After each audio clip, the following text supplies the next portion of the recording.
So this should be interactive, ask questions. You're all probably really excited about things going on here, right? Working hard, kind of like doctors not getting any sleep. So this is all full of sound and furry signifying nothing. You've probably seen this graph before, right? And I don't know where are we on this on this height chart here? Yeah. Peak of inflated expectations. On our way down, on our way up. I think we're still on our way up. I think are we close to the crest? Maybe.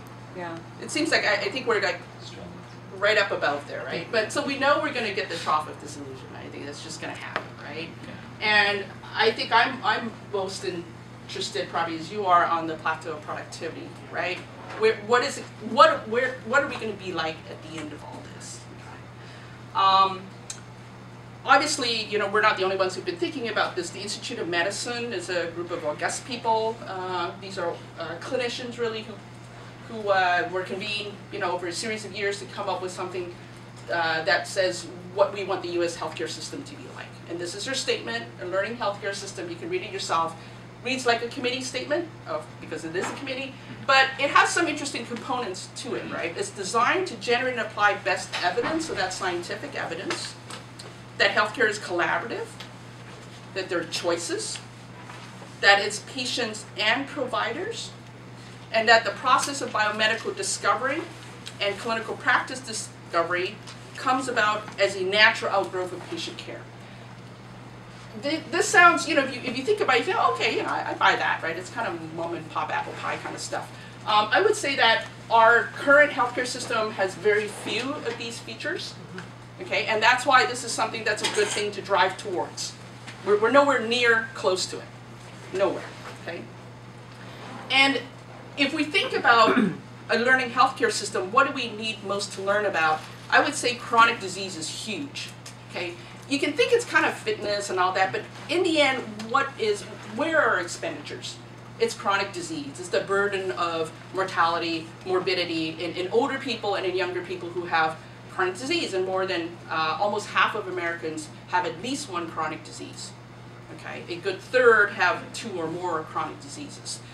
That's asthma, heart disease, diabetes, you know, you name it. These are high-cost diseases, high burden. We're all getting older. We're spending ourselves into the ground. Okay, so both as a cause of death and a burden of disease, chronic disease is where it's at. Now I know some of you are working on chronic diseases, some of you are not, but keep that in mind. That's the bigger picture. That's where we want that plateau of productivity to get to. We cannot ignore the needs of chronic diseases, put it that way. Comment? Did you say 1/3 have at least Have at three, least, did you say? have at least 2. At least 2. Yeah. And you might think, well, you know, we must know a lot, right? I talk to people in talks and say, well, you know, what's the guideline?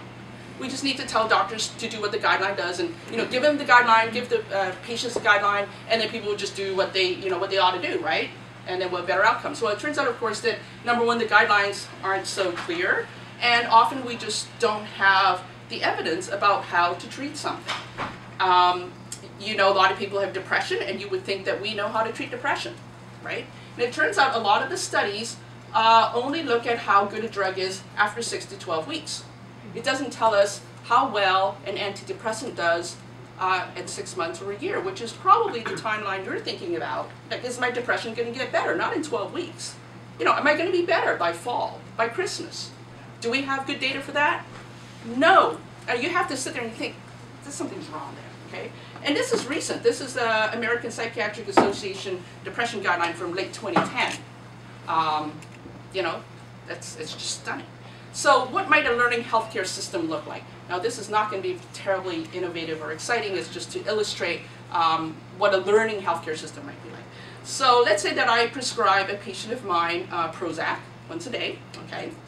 And there is a study of long-term efficacy of Prozac for depression. It's just out there. Somebody has gotten a grant to do this study. Okay, I know nothing about it because I'm way behind and I'm just writing this prescription for my patient. And since I'm now using electronic medical record, you would think the system should be able to figure out, you know, this patient has depression, satisfies the eligibility criteria for this study that's ongoing, right? Automatically flag it. Also check the the patient record to see whether this patient has agreed to be contacted for clinical studies, right? As you sign up for a clinic or university, you might check, yeah, you know, if there's a study, I'm eligible for, contact me. So you double check that, and if that's a yes, then, you know, the patient gets a message on their phone, you know, we invite you to participate on a study on the effect. And I didn't have to do anything, right? I just ordered the Prozac, right? But the process of clinical research has already started. They get their little app, whatever you want to call it, that, you know, gets them to track their mood over time. Maybe they have a monitor that tracks their activity levels and their sleep quality, for example. Maybe they get rewarded by e-coupons. You know, you guys are the ones who have the expertise on innovation, how to engage them, how to, you know, all that kind of stuff, right? And the data, where does the data go? It goes back to the clinician, right? So I know, oh, you know, it looks like Ms. Shu's activity levels are actually improving. And I can see by their mood that it's better, okay? Or maybe it isn't any better. And it's been 2 weeks, and the patient calls me and says, Doc, I'm not any better. And I'll be able to say, remember we talked about the fact that antidepressants don't start working until 2 to 6 weeks in. So we don't actually expect you to feel any better. But let's check again in another 2 weeks. Slowly starts to get better, and they say, you know, now I am getting better. At the end of 6 weeks, they're kind of halfway there, and it's just like, look, we got some effect, and now we can increase the dose. You know, and I see by your record that you don't have much in the way of side effects, so, you know, this looks like a good medicine for you. How do I do it right now? I give an antidepressant, send them out. 3 months later, they come back, okay? They say, Doc, it didn't work.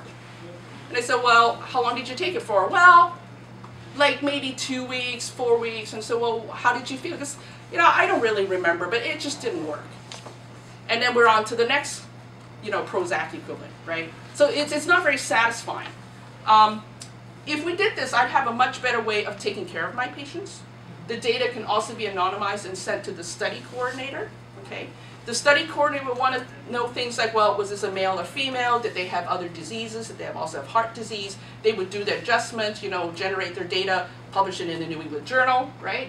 And we would know both for that particular patient, but also for patients like her, whether Prozac works or not after 6 months, after a year, okay? In 2005, 27 million Americans were prescribed antidepressants. 27 million. If you looked at the total number of subjects enrolled in clinical trials worldwide since 2005, it's far below 100,000. Okay? So the number of people that we're using to learn about whether antidepressants work is vanishingly small.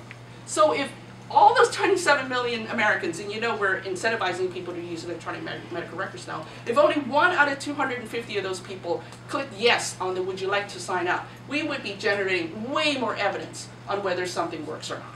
Okay? Now that's good for the healthcare system, it's good for the patients, it's good for science, and you know, it probably should be good for the people who developed the app, right? We need this kind of system where we're learning. Now, this is what docs like me and public health people would want for the whole system as a whole.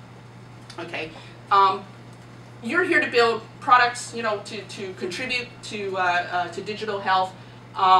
What Deborah Estrin and I, Deborah's a professor of computer science at UCLA. Her background is from internet and networking. We think that an open architecture is very important to make this kind of vision of a learning healthcare system a reality, and I'll show you a little bit about why. And in order to do that, I want to unpack a little bit the notion of does it work, okay? And I don't know how much you guys are tackling in your products, generating evidence about whether your app is actually effective at changing some health thing. Is that something you're thinking about? Is that part of what you're trying to show?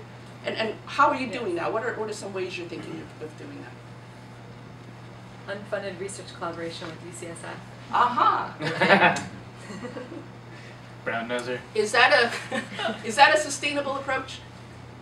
To figuring out efficacy? Yeah. Is that a convincing approach? Is it a scalable approach? If the system stays the way it is right now, it's the best we can do. Okay. So as a system, it's not very scalable, or it doesn't generate the kind of opportunity that I think we really want to see in mobile health, right? So let's think about rephrasing, does it work? Okay. How many of you have a statistics background? Statistics, someone? Okay. So when you say, does something work, really what you're asking is, does this exposure, this drug, this app, you know, this intervention, is it associated with an outcome that's better than if they didn't have that intervention, right? That's really fundamentally what you're asking. It's a strength of association, okay?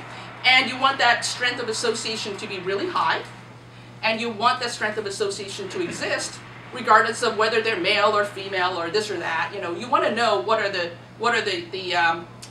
strength of association is strongest and where it's the most real, where it's not confounded, as we say, where it's not confused with some other effect that's going on. Okay, so an example would be text for baby. Okay, does using text for baby actually increase rates of breastfeeding? Right, and you all know text for baby, right? And what have you heard about whether it works or not? It's been successful. It's been, oh really? And what has it been successful at? Was it at the Mobile Health Conference that Yeah. you spoke? It's been very successful at being used, right? Over 70 to 80,000 downloads, right? But is there any evidence that it has increased any clinical outcome, even an intermediate outcome? Not the baby grows better, but increased breastfeeding, better weight control? No. No, okay? I don't know how much money's been spent on text for baby. There are lots of evaluations going on, like 4 or 5 large evaluation programs going on. So that's an example of does it work. Now, you might say, okay, if someone's going to pay for text for baby, they're going to want that evidence, not how many people used it, you know, but did it actually improve health, right? That's what a health insurance company might want. And you want to know that for a population of patients, right? All 70,000 people who are using text for baby, but you also might want to know whether it worked for Jane, right? Or for Letitia, right? It's not just everybody. It didn't work for her. Okay? So that's a separate question. So right now what you would do is you take 100 people and you randomize them, right? Standard drug trial. 50 people you give a drug, 50 people you give placebo. At the end of a year you look at how many who've died, and you know, hopefully the people who took drug A died at a lower rate than those who took placebo, right? That's a standard drug trial. That's how. Okay? So you specify your intervention ahead of time. You specify what you're going to look for, death. You confirm the hypothesis for people in general, right? But it's very slow. It's expensive. It's got strong internal validity in that you can make a pretty strong statement about whether the drug works for these 100 people or people like the 100 people. But if you're not like the 100 people, how good is this evidence?